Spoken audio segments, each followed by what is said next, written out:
The ear-splitting roar of a chainsaw chewing through cedar at 6 in the morning ripped me out of bed like a fire alarm I couldn't ignore. By the time I staggered outside in nothing but boxers, Deborah Whitaker, our beloved HOA president, was personally directing the carnage, spray-painting bright orange X's across every remaining post while her hired thug kept slicing.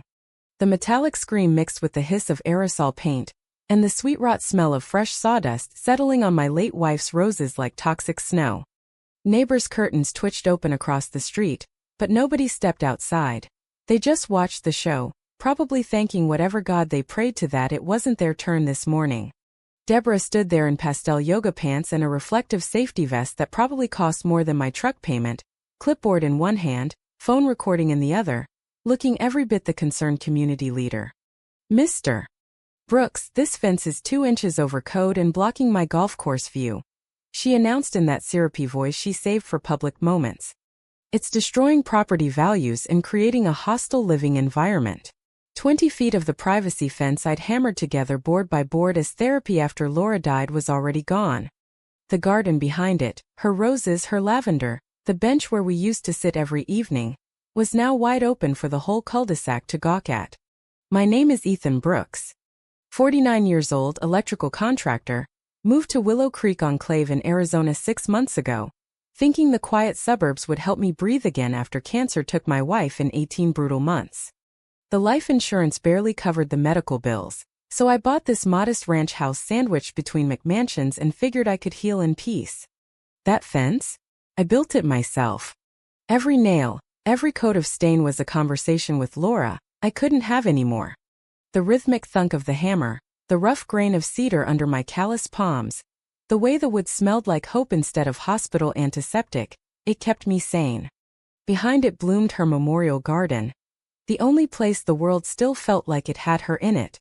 And Deborah Whitaker had just turned it into a demolition zone before the coffee even finished brewing. She'd been circling me like a shark since day one. Week 1, my work truck in the driveway was aesthetically incompatible with neighborhood character. I moved it to the garage. Then my electrical supplies visible through the window were unsightly commercial clutter. I hung curtains. Lawn half an inch too long. $50 daily fine on thick cream paper she hand-delivered in designer heels that clicked like a countdown. Garbage can left out 40 minutes past pickup. Another 50. Rake leaning against the house. Unauthorized outdoor storage. Each notice arrived with her signature perfume, some cloying floral nightmare that lingered in my entryway like a threat. The fence was her declaration of war. She'd hired a surveyor after I politely ignored her suggestion to lower it voluntarily. Now here she was at dawn, turning my grief into her personal renovation project. "Community standards aren't optional, Mr. Brooks," she called over the chainsaw's dying sputter as the last post toppled. Her smile never wavered, but her eyes had that hungry little glint of someone who enjoyed the power rush way too much. I stood there barefoot in the dew, fists clenched, tasting metal in my mouth and said nothing. Not yet. Some people see a grieving widower and assume he's broken. Deborah Whitaker made that mistake. Laura didn't just leave me heartbroken. She left me with nothing left to lose. And sometimes the most dangerous man in the room is the one who's already lost everything that mattered. The war for my wife's garden had officially begun. Deborah's next move arrived with all the subtlety of a sledgehammer through a plate glass window. Tuesday morning she showed up on my porch with a manila folder thick enough to stop a bullet, flanked by a nervous little surveyor clutching a tripod like it was body armor. "Mr. Brooks," she said, pronouncing my name like it tasted sour. "This is Mr. Caldwell from Precision Surveys. We're documenting your multiple violations before we pursue legal remedies." The guy smelled like cheap aftershave and fear. While they tramped around my yard snapping measurements and muttering into a phone recorder, fence height 6'2 1/4 inches, maximum allowable 6 feet even. I slipped out the back gate with my own phone and started walking the neighborhood. Bullies always assume their victims won't hit back. That's usually their fatal error. Deborah's backyard was a gold mine. Her decorative mailbox towered 7 feet tall, same height restriction she was weaponizing against me. Her deck extension jutted 18 inches past the original permit. Those commercial-grade landscape lights illuminating her award-winning rose garden? Definitely not on the approved list. But the real jackpot came later that afternoon at the county recorder's office, where the musty smell of old files and the hum of microfiche machines became my new soundtrack. Willow Creek Enclave's architectural guidelines had never been properly renewed with Maricopa County. The HOA corporation itself? Expired since 2022. Every fine she'd collected, every rule she'd enforced, every board decision she'd rammed through, all of it was legally worthless. I sat in my truck in the parking lot, staring at the photocopies, feeling something cold and sharp click into place. Deborah Whitaker wasn't just a busybody with too much time and a white Range Rover with Luxmom plates. She was running a neighborhood protection racket with zero legal authority. And my fence, the one thing standing between her and a secret development deal she'd been negotiating on the common area behind my property, was the only obstacle left. Turns out she'd been quietly lining up a cell tower lease that would put $80,000 in her personal pocket. My 6'2" eyesore was blocking access. I didn't rush. I didn't call her screaming.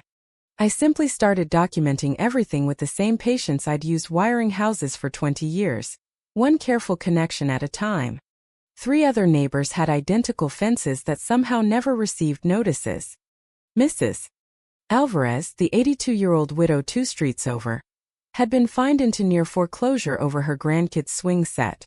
The young couple on Maple Lane faced daily penalties for their minivan color. I printed photos, highlighted bylaws, and quietly began knocking on doors after dark. Deborah smelled blood in the water and doubled down. Certified letter arrived demanding fence removal within 72 hours or $300 daily fines.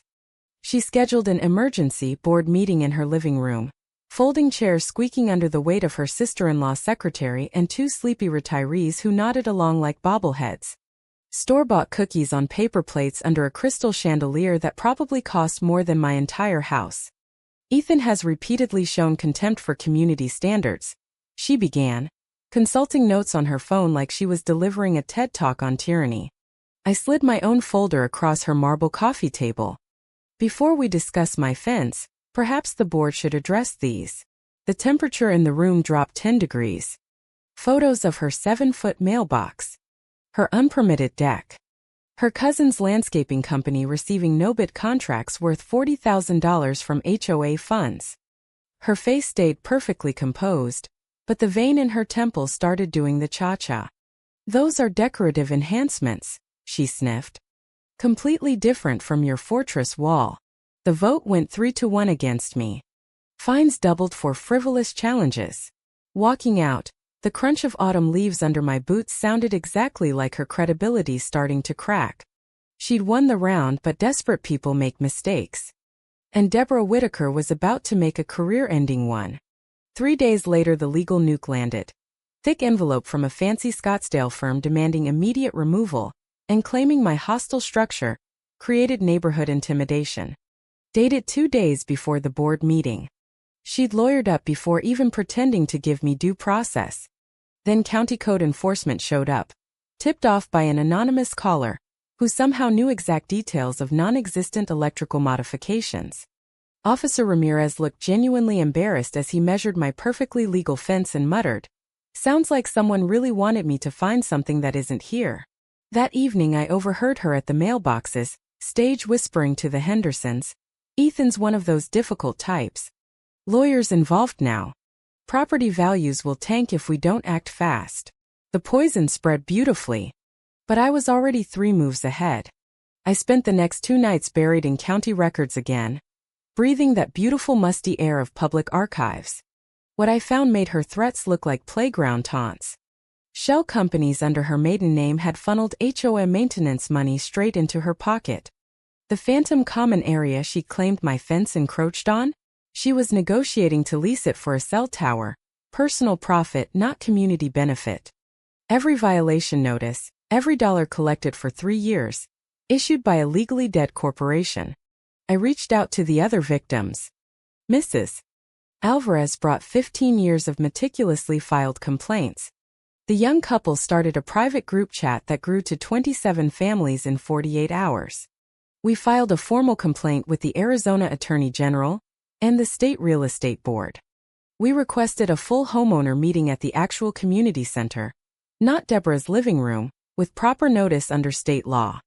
For the first time since Laura died, I felt something besides grief momentum. Deborah's response was swift, vicious, and completely unhinged. Monday morning, 2 sheriff's deputies served me with a restraining order. According to her sworn statement, I'd threatened her during a phone call, creating an atmosphere of fear.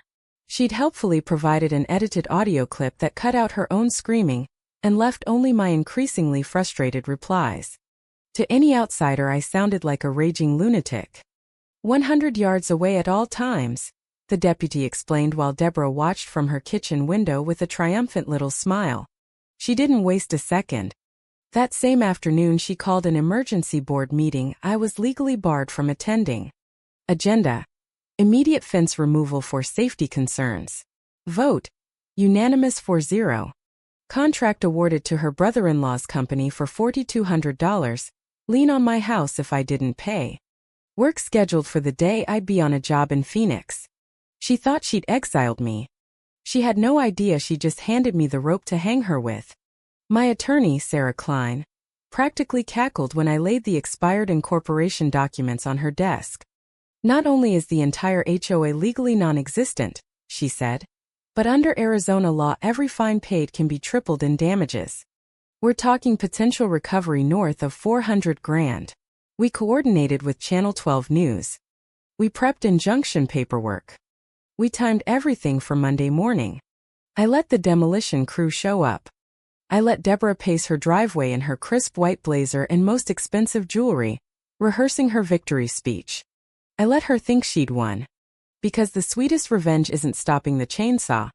It's letting her start it on live television, right before the entire neighborhood watches her empire burn. Friday afternoon, while Deborah was probably practicing her triumphant pose in the mirror, I made the discovery that would nuke her entire operation. Deep in a misfiled folder at the Secretary of State's office, the papers felt brittle under my fingers. Willow Creek Enclave Homeowners Association had let its corporate status expire on March 15, 2022. Never renewed. Every single violation notice, every fine, every board meeting, every contract. Legally meaningless for 3 full years. The $127,000 sitting in the HOA account? Technically state property now. And Monday's demolition contract? Signed by a ghost organization with zero authority to authorize anything. Touching my fence would be straight-up criminal trespass. I sat in my truck in the parking lot, photocopies still warm from the machine, smelling toner and victory. Sarah Klein was going to lose her mind when she saw this. We weren't just suing for fence damages anymore. We were looking at fraud, misappropriation of funds, operating an illegal collection scheme, felony territory. The psychological part was even better. For 3 years, Deborah had terrorized 43 families with the invisible weight of HOA authority. Learning none of it was real would feel like waking up from a bad dream to discover the monster was just a kid in a sheet. I made one tactical choice that would have made my old Army instructor proud. I kept the nuclear revelation secret until Monday. Let her stage her grand demolition spectacle. The more witnesses, the more cameras, the more devastating the fall. Sunday night she cracked. At 11:47 p.m. My phone started lighting up with voicemails. Her voice, usually dripping honeyed condescension, now carried the shrill edge of someone watching her world implode. Ethan, this is your last chance to resolve this amicably.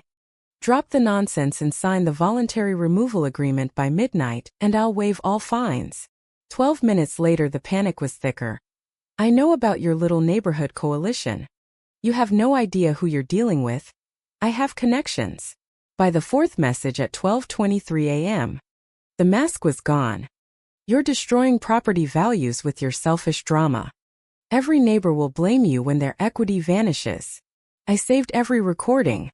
At 2:15 a.m., my security cameras caught her in designer pajamas and Ugg boots creeping around my property with a flashlight, desperately hunting one last violation she could weaponize. The HOA president reduced to prowling like a raccoon in Lululemon. Pathetic, hilarious, and terrifying all at once. Monday morning the neighborhood woke up to a different kind of show. 3 neighbors called to report Deborah had spent the weekend trying to bribe them. Cash offers to Mrs.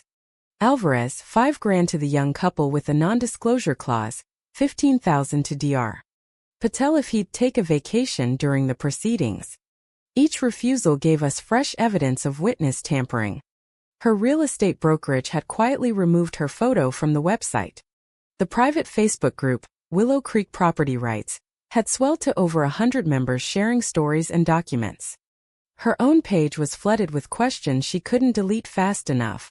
At 7:30 a.m., she arrived at the demolition site in full battle regalia, white blazer, pearls, the works. The crew was already setting up, 3 burly guys who looked like they'd rather be anywhere else. The acrid smell of chainsaw fuel mixed with her signature perfume, as she positioned herself for what she clearly thought would be her victory photo op. "Gentlemen, remove this illegal structure," she announced loudly enough for the growing crowd to hear. Mr. Brooks has had every opportunity to comply but chose confrontation instead. From my kitchen window I watched her check her watch, probably wondering why more people weren't gathering to applaud. At 7:43 a.m., the Channel 12 news van turned the corner. Sarah Klein's silver Mercedes pulled up right behind it. Deborah's hand started shaking as she consulted her phone notes. The weekend of failed bribes and midnight prowling had clearly taken its toll. Mrs. Alvarez called out first. "Deborah, can you explain why your own mailbox is 7 feet tall when you're enforcing 6 feet on everyone else?" More neighbors emerged carrying folders. The young couple held up photos of selective enforcement. Dr. Patel stepped forward with 3 years of procedural violations he'd quietly documented. Deborah's face flushed crimson. "Those questions will be addressed through proper channels. Today we're focusing on safety." Then the reporter stepped up, microphone extended. "Mrs. Whitaker, several residents are questioning the HOA's legal authority. Care to comment on camera?" The carefully maintained suburban mask cracked right there on live television. "The Willow Creek HOA has full authority," she snapped, but her voice had gone shrill. Sarah Klein was already moving toward the crew with the thick envelope of injunction papers. The morning sun glinted off her briefcase like a promise of justice. Deborah spotted Dr. Patel approaching with his folder and lost what was left of her composure. "Don't listen to him. Dr. Patel is suffering from age-related confusion. He doesn't understand the legal complexities." The collective gasp from 30 neighbors was audible. Attacking a respected 78-year-old physician on camera? Even her loyal sister-in-law looked mortified. The crew foreman, a guy named Mike who'd clearly seen his share of crazy, lowered his chainsaw. "Ma'am, we're getting conflicting information. Maybe we should wait for proper authorization." Deborah cut him off, voice rising to a near shriek. "I am the HOA president and I am ordering you to proceed immediately." At exactly 8 a.m., Mike reluctantly fired up the chainsaw. The blade bit into the first remaining post with a scream that echoed off every house on the street. Sarah Klein stepped forward like an avenging angel. "Stop right there."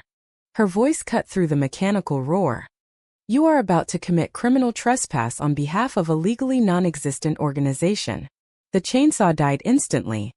The sudden silence felt louder than the noise had been. "What the hell is this?" Deborah demanded, her perfect makeup already streaking in the cool morning air.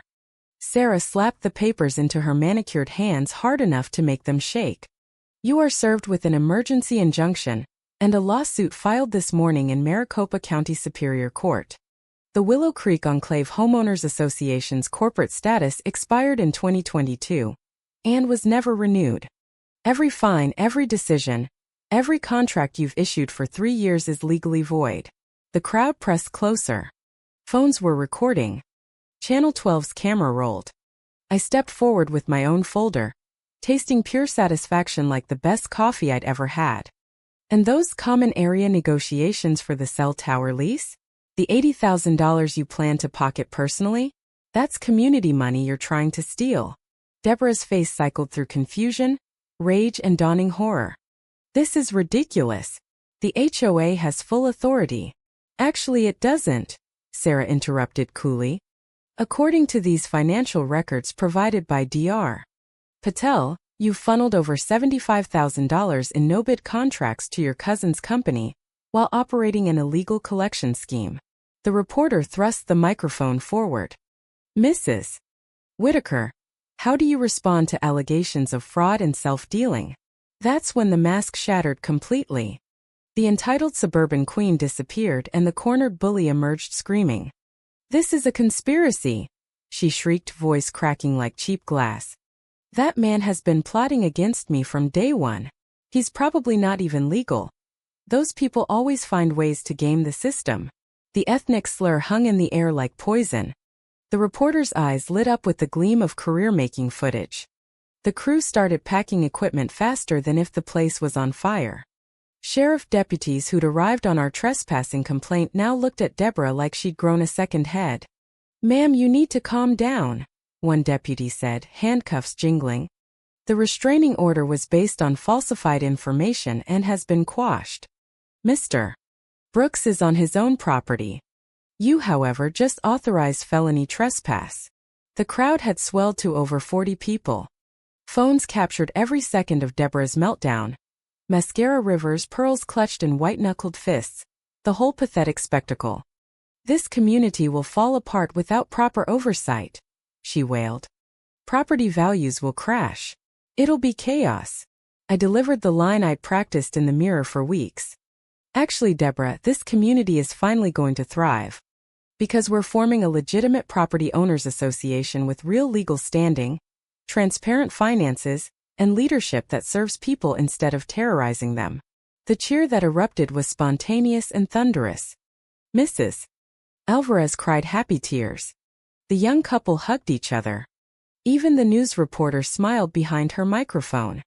Deborah stood alone in the wreckage of her reputation, surrounded by evidence of her corruption, facing criminal charges and civil lawsuits that would follow her for years. 3 months later, Willow Creek looked like a different neighborhood. The class action settlement against Deborah and her phantom HOA netted $438,000 paid by the insurance company that had unknowingly covered a fraudulent entity. My personal check for $127,000 arrived the same day Sarah Klein handed me the final documents. Deborah's real estate license was suspended for 3 years. Criminal charges for operating an illegal scheme landed her 18 months of community service, anger management classes, and $89,000 in personal restitution. She was forced to sell her McMansion to cover judgments.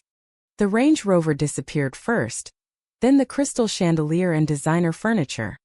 Last I heard, she'd moved to Nevada, husband filing for divorce citing irreconcilable differences and public humiliation. We didn't just defeat her, we built something better. The new Willow Creek Property Owners Association is properly incorporated, democratically run, and actually legal. Dr. Patel serves as president. Mrs. Alvarez handles the books with military precision. I coordinate maintenance the same careful way I once wired houses. The $50,000 that couldn't be directly returned became seed money for the Laura Brooks Memorial Scholarship, $15,000 a year for local kids pursuing law, social work, or community advocacy. My fence still stands, every weatherboard a reminder. We added a beautiful memorial gate that opens onto a new community path connecting all the backyards. Kids play safely on the swing set that once generated thousands in bogus fines. On summer evenings, the scent of Laura's roses mixes with laughter and guitar music from our block parties. Property values are up 12%. 3 families who were planning to flee decided to stay. New buyers specifically choose Willow Creek because of our reputation for fair, transparent governance. Channel 12's investigative series won awards and sparked statewide HOA reform legislation requiring annual corporate verification and real transparency. I've consulted on 23 similar cases across the Southwest, turning the worst chapter of my life into something that protects other families. Sitting on Laura's bench tonight, late roses perfuming the air, I can hear neighbors laughing 3 yards over. Mrs. Alvarez tends her expanded garden. Dr. Patel hosts monthly coffee chats where we talk real improvements instead of arbitrary rules. This is what happens when ordinary people finally say enough to petty tyrants. We didn't just survive Deborah Whitaker. We replaced her nightmare with something decent. Got your own HOA horror story? Drop it in the comments. Let's keep exposing these neighborhood dictators together. Was Deborah Whitaker the real villain for abusing her power?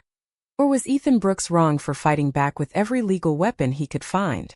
You decide, because sometimes the line between victim and vigilante is thinner than a 2-inch fence violation.